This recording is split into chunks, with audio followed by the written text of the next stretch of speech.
தமிழகத்தை உலுக்கிய அண்ணா பல்கலைக்கழக பாலியல் வன்கொடுமை சம்பவத்தில் கைதாகியுள்ள ஞானசேகரன் யார்? அரசியல் பின்னணி கொண்டவரா? அவரது பின்னணியில் இருப்பது யார் என்பதை அலசுகிறது இந்த செய்தி தொகுப்பு.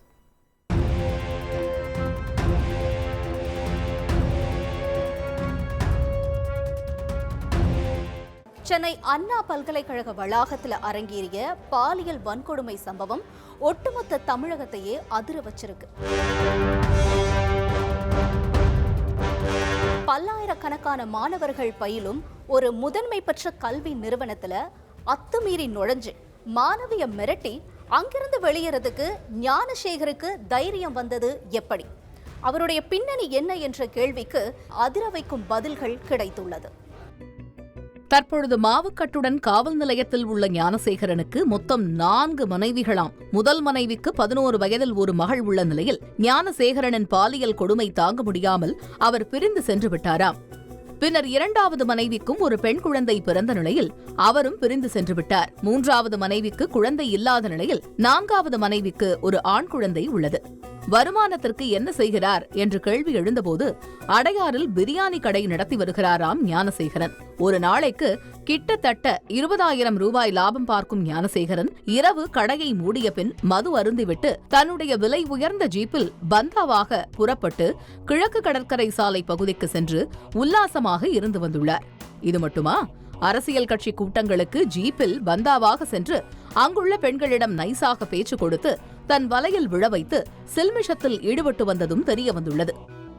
அரசியல் கட்சி கூட்டங்களுக்கு செல்வதை ஞானசேகரன் வழக்கமாக வைத்திருப்பதாக கூறப்படும் நிலையில கைதாகி இருக்கும் ஞானசேகரன் திமுக நிர்வாகினும் ஆளுங்கட்சியோட அழுத்தம் இருக்கிறதுனாலதான் அவர் மேல எந்த நடவடிக்கையும் பாயல அப்படின்னு சொல்லியும் அண்ணாமலை குற்றஞ்சாட்டியிருக்கார்.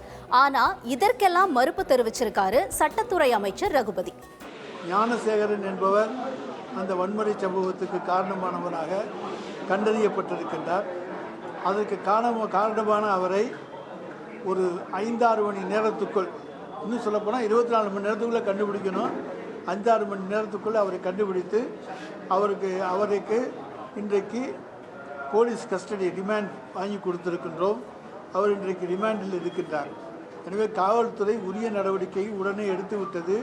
இந்த வழக்கை மறைப்பதற்கான அவசியம் தளபதிக்கோ திமுக அரசுக்கோ கிடையாது. அவரை பொறுத்தவரைக்கும் அவர் திமுகவினுடைய அடிப்படை உறுப்பினர் கூட இல்லை. இப்படி அரசியல் ரீதியாகவும் இவ்விவகாரம் புயலை கிளப்ப ஞானசேகரனுக்கு பக்கபலமாக இருப்பது யார், பின்னணியில் இருப்பது யார் என்ற கேள்விகளையும் எழச் செய்துள்ளது.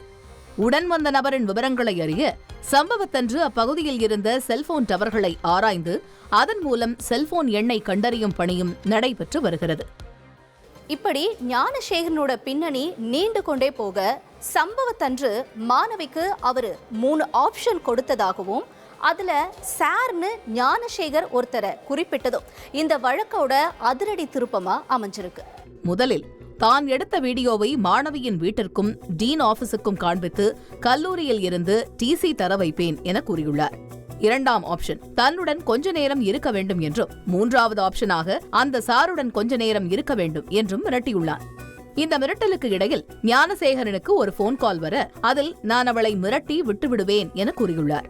இதில் ஞானசேகரன் குறிப்பிட்ட அந்த சார் யார், ஞானசேகரனுக்கு வந்த போன் காலில் பேசியது யார் என்ற மர்மம் நீடித்து வருகிறது. இதனை கண்டறிய செல்போன் டவரை போலீசார் ஆராய்ந்து வரும் நிலையில் ஞானசேகரனின் செல்போனை ஆய்வு செய்து சைபர் கிரைம் போலீசாருடன் இணைந்து தனிப்படை போலீசார் தீவிர விசாரணை மேற்கொண்டு வருகின்றனர். மிகப்பெரிய பல்கலைக்கழக வளாகத்துல வெளியாட்கள் உள்ள செல்ற அளவுக்கு தான் பாதுகாப்பு ஏற்பாடுகள் இருந்ததா?